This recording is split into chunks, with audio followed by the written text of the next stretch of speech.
Magna Carta, piagam yang mengubah sejarah kekuasaan dan hak rakyat. Pada awal abad ke-13, Inggris merupakan kerajaan yang jauh berbeda dari negara modern yang kita kenal sekarang.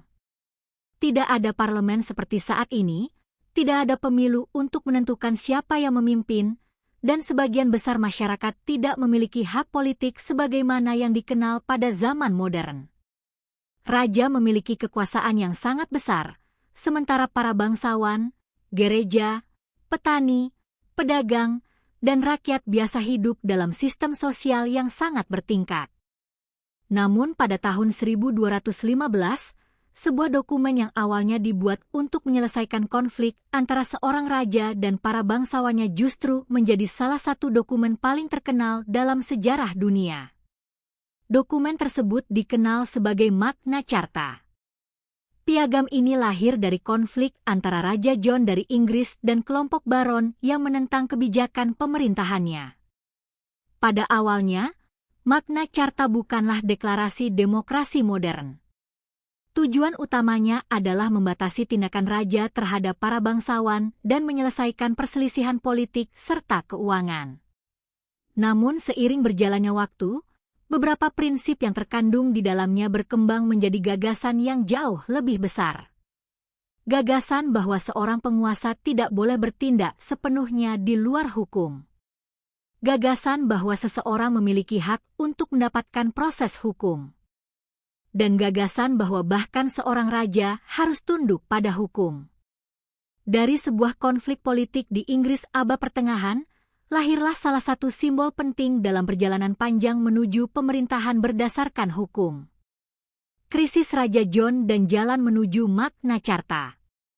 Untuk memahami Magna Carta, kita harus melihat sosok Raja John. John merupakan putra Raja Henry II dan Eleanor dari Aquitaine.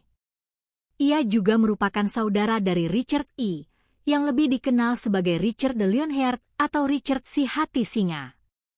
Richard terkenal karena keterlibatannya dalam Perang Salib dan reputasinya sebagai seorang raja pejuang.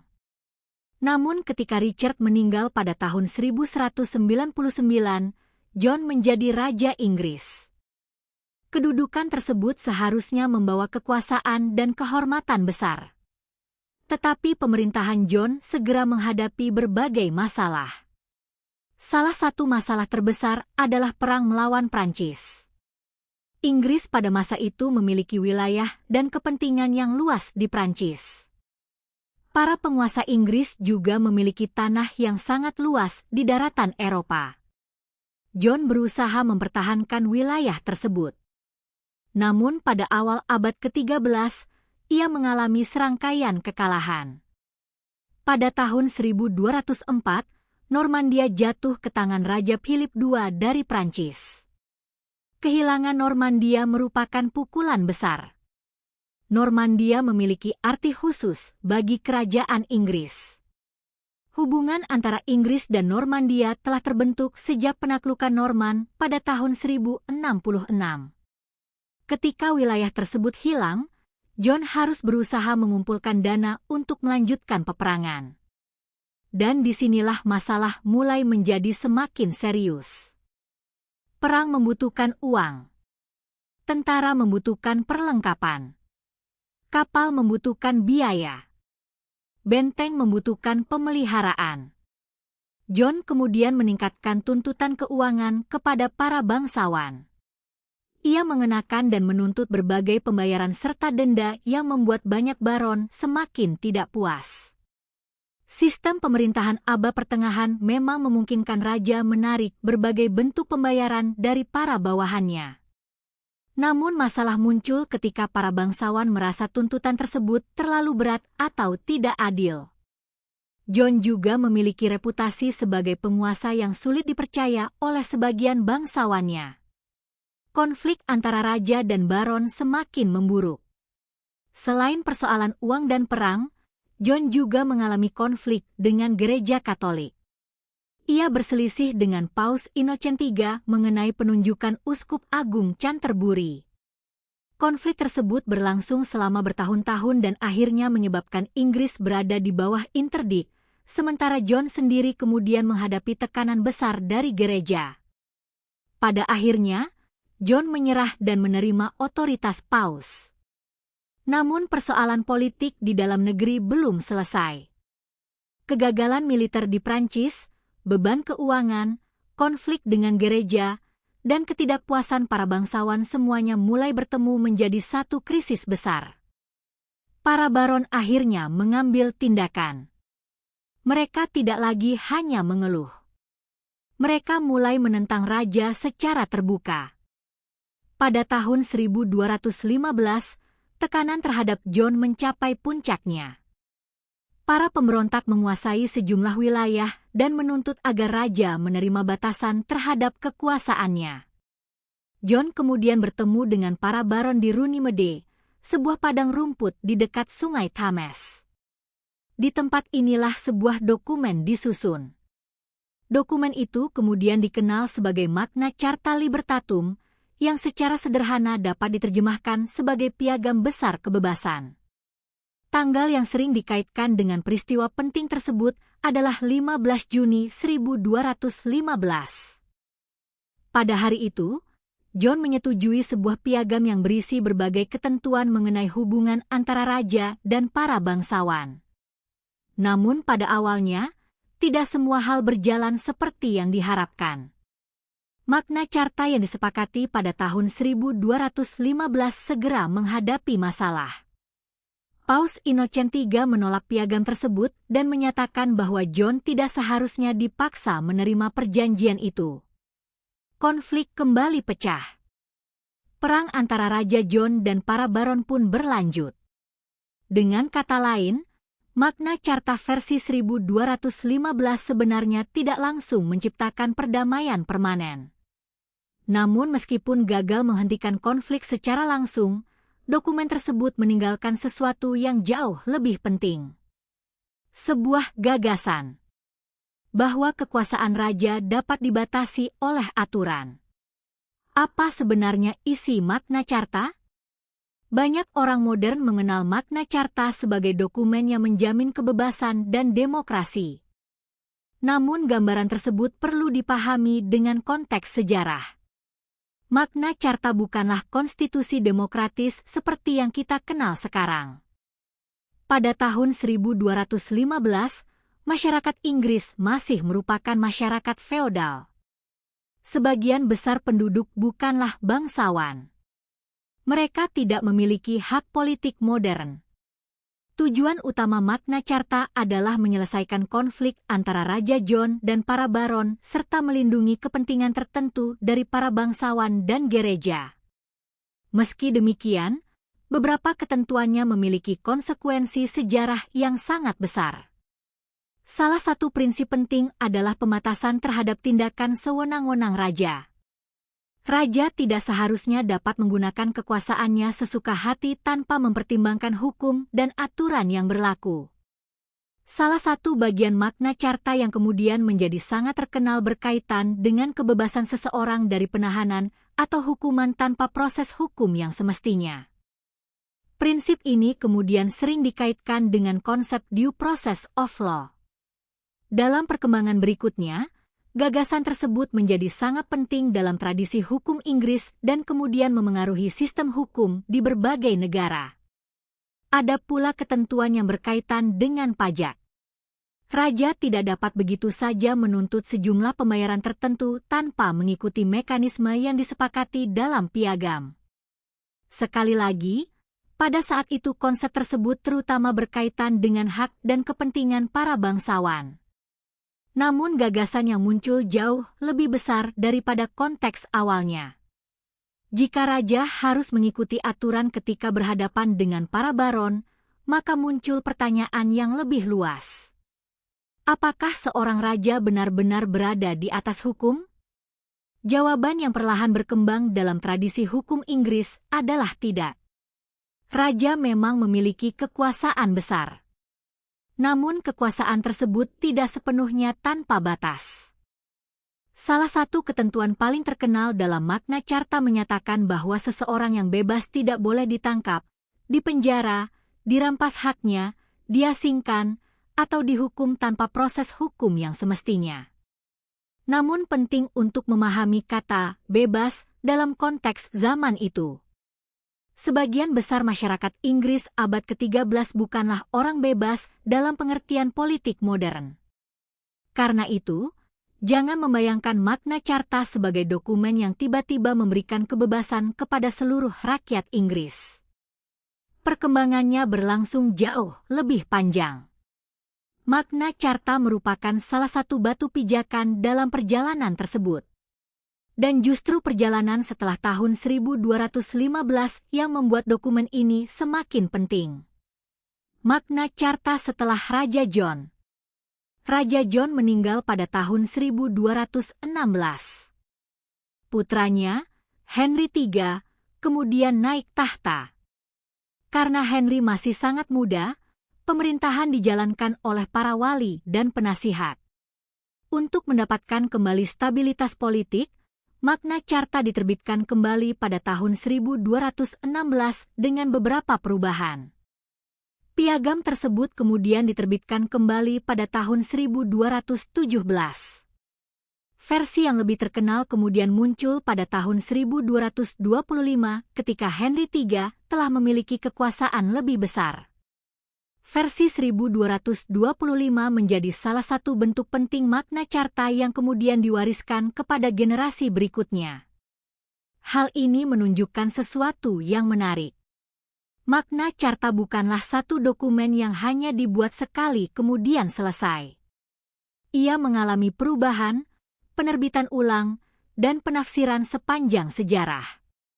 Dalam perkembangan hukum Inggris, beberapa bagian tertentu dari Magna Carta menjadi sangat penting. Salah satunya adalah gagasan bahwa pemerintah harus bertindak berdasarkan hukum. Konsep ini kemudian dikenal sebagai rule of law, atau pemerintahan berdasarkan hukum. Pada abad-abad berikutnya, para hakim, ahli hukum, dan politisi Inggris menggunakan Magna Carta sebagai simbol untuk menentang kekuasaan yang dianggap sewenang-wenang.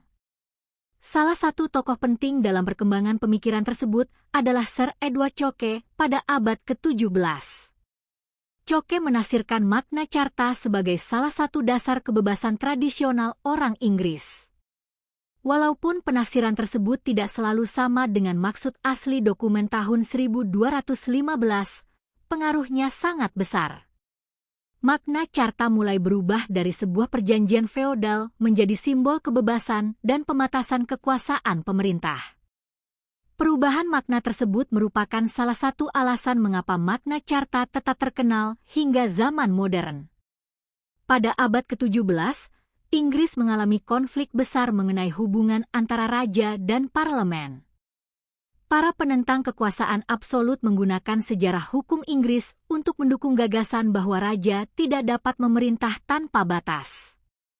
Magna Carta menjadi salah satu simbol yang sering disebut dalam perdebatan tersebut. Gagasan bahwa penguasa harus tunduk pada hukum semakin kuat. Kemudian pada tahun 1628, Petition of Right kembali memperkuat prinsip bahwa pemerintah tidak boleh melakukan tindakan tertentu tanpa dasar hukum.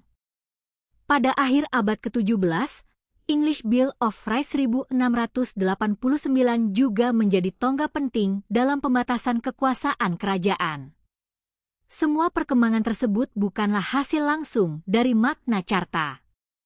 Namun Magna Carta menjadi bagian dari tradisi panjang yang menghubungkan kekuasaan dengan hukum. Dari Inggris ke dunia modern.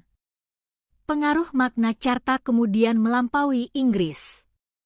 Ketika masyarakat Eropa dan kemudian dunia Atlantik memasuki zaman modern, gagasan mengenai hak, hukum, dan batas kekuasaan pemerintah semakin berkembang.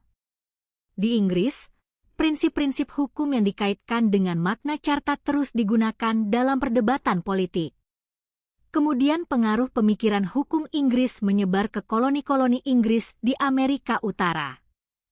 Para penjajah Inggris mengenal Magna Carta sebagai bagian dari warisan hukum mereka. Ketika terjadi konflik antara koloni Amerika dan pemerintah Inggris pada abad ke-18, gagasan mengenai hak tradisional dan pembatasan kekuasaan pemerintah kembali muncul. Deklarasi Kemerdekaan Amerika Serikat pada tahun 1776 kemudian menjadi salah satu dokumen penting dalam sejarah hak politik modern. Konstitusi Amerika Serikat dan Bill of Rights juga berkembang dalam tradisi hukum yang memiliki hubungan intelektual dengan gagasan-gagasan Inggris sebelumnya. Namun sekali lagi, penting untuk tidak mengatakan bahwa Magna Carta secara langsung menciptakan konstitusi Amerika. Sejarah jauh lebih kompleks. Ada banyak pemikir, dokumen, konflik politik, dan perkembangan hukum yang berkontribusi terhadap lahirnya sistem modern. Magna Carta hanyalah salah satu bagian dari rantai sejarah tersebut.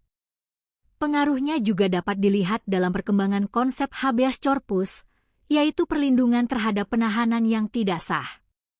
Gagasan bahwa seseorang tidak boleh dipenjara secara sewenang-wenang kemudian berkembang menjadi bagian penting dari sistem hukum di berbagai negara.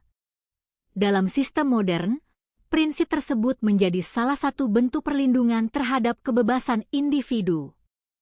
Namun perjalanan menuju konsep tersebut memakan waktu ratusan tahun. Magna Carta tahun 1215 tidak berbicara menggunakan bahasa hak asasi manusia modern. Ia dibuat dalam dunia yang mengenal raja, bangsawan, petani, gereja, dan sistem feodal. Tetapi dokumen tersebut mengandung satu gagasan yang ternyata sangat kuat. Kekuasaan tidak boleh sepenuhnya berada di luar hukum. Itulah yang membuat Magna Carta begitu penting. Bukan karena semua isinya masih berlaku. Bahkan sebagian besar ketentuan asli Magna Carta sudah tidak lagi memiliki kekuatan hukum di Inggris modern. Yang bertahan adalah warisan pemikirannya. Pada tahun 1215, para baron tidak sedang berusaha menciptakan demokrasi modern. Mereka sedang berusaha melindungi kepentingan mereka dari Raja John. Namun sejarah sering menghasilkan sesuatu yang jauh lebih besar daripada tujuan awal para pembuatnya. Sebuah perjanjian antara raja dan bangsawan akhirnya menjadi simbol dunia tentang kebebasan dan pemerintahan berdasarkan hukum. Magna Carta juga memiliki sisi yang tidak boleh dilupakan. Dokumen tersebut tidak langsung menciptakan kesetaraan. Tidak semua orang mendapatkan hak yang sama. Perempuan tidak mendapatkan hak politik modern. Petani tidak tiba-tiba menjadi bebas. Sistem feodal tetap berjalan. Raja tetap memiliki kekuasaan yang sangat besar. Karena itu, melihat Magna Carta sebagai awal langsung demokrasi modern akan terlalu sederhana. Lebih tepat jika Magna Carta dipandang sebagai salah satu langkah dalam perjalanan panjang. Perjalanan tersebut berlangsung selama berabad-abad. Dari Magna Carta menuju perkembangan parlemen. Dari pembatasan kekuasaan raja menuju gagasan supremasi hukum. Dari hak para bangsawan menuju gagasan kebebasan individu yang jauh lebih luas. Dan akhirnya menuju sistem pemerintahan konstitusional yang dikenal di banyak negara modern. Magna Carta dan warisannya hari ini. Lebih dari 800 tahun telah berlalu sejak Raja John bertemu dengan para baron di Runnymede. Namun nama Magna Carta masih dikenal hampir di seluruh dunia. Beberapa salinan Magna Carta dari abad ke-13 masih bertahan hingga sekarang. Dokumen tersebut menjadi objek penting bagi para sejarawan, ahli hukum, museum, dan lembaga pendidikan. Bagi dunia hukum, Magna Carta menjadi simbol bahwa pemerintah tidak boleh sepenuhnya berada di atas hukum. Bagi sejarah Inggris, dokumen tersebut menjadi bagian dari perjalanan panjang pembentukan pemerintahan konstitusional. Dan bagi masyarakat modern, Magna Carta sering digunakan sebagai simbol perjuangan melawan kekuasaan yang tidak terbatas. Tetapi mungkin hal paling menarik dari Magna Carta adalah bagaimana maknanya berubah. Pada tahun 1215, ia merupakan hasil kompromi dalam konflik antara seorang raja dan para bangsawan.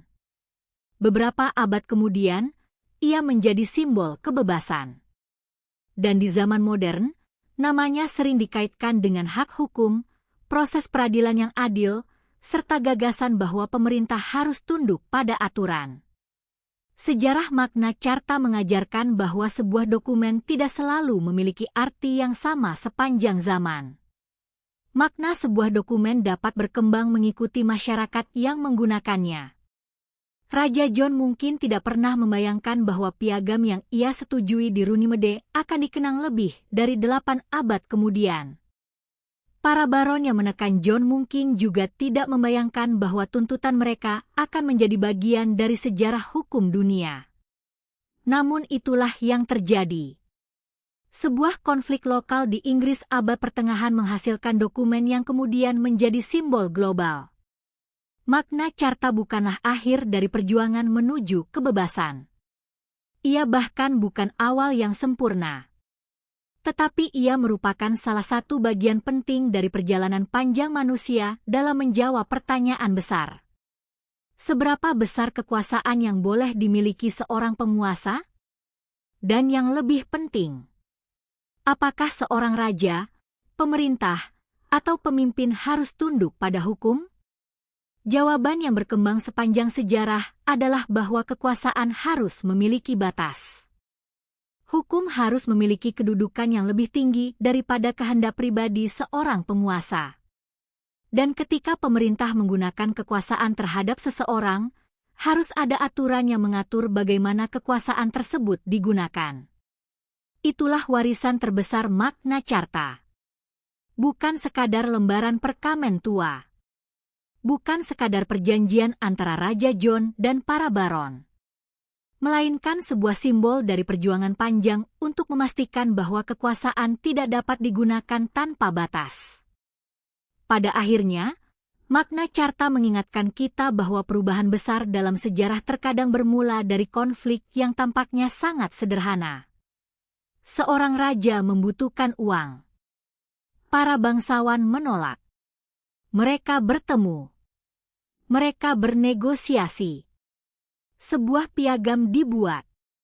Namun dari peristiwa tersebut, lahirlah sebuah gagasan yang terus hidup selama berabad-abad. Gagasan bahwa tidak ada kekuasaan yang seharusnya sepenuhnya berada di atas hukum. Dan karena itulah, ketika kita melihat kembali sejarah Inggris pada tahun 1215, kita tidak hanya melihat selembar dokumen tua. Kita melihat salah satu titik penting dalam perjalanan panjang menuju dunia hukum dan pemerintahan modern. Saksikan kembali. Jika kamu menikmati kisah Magna Carta, Raja John, dan sejarah perjuangan membatasi kekuasaan kerajaan, jangan lupa tonton kembali video ini sampai selesai. Ikuti terus perjalanan sejarah lainnya untuk menemukan kisah tentang kerajaan, perang, tokoh besar, dan peristiwa yang diam-diam mengubah dunia. Tonton kembali, jangan lewatkan kisah sejarah berikutnya, dan ikuti perjalanan kita menelusuri sejarah dunia dari masa ke masa.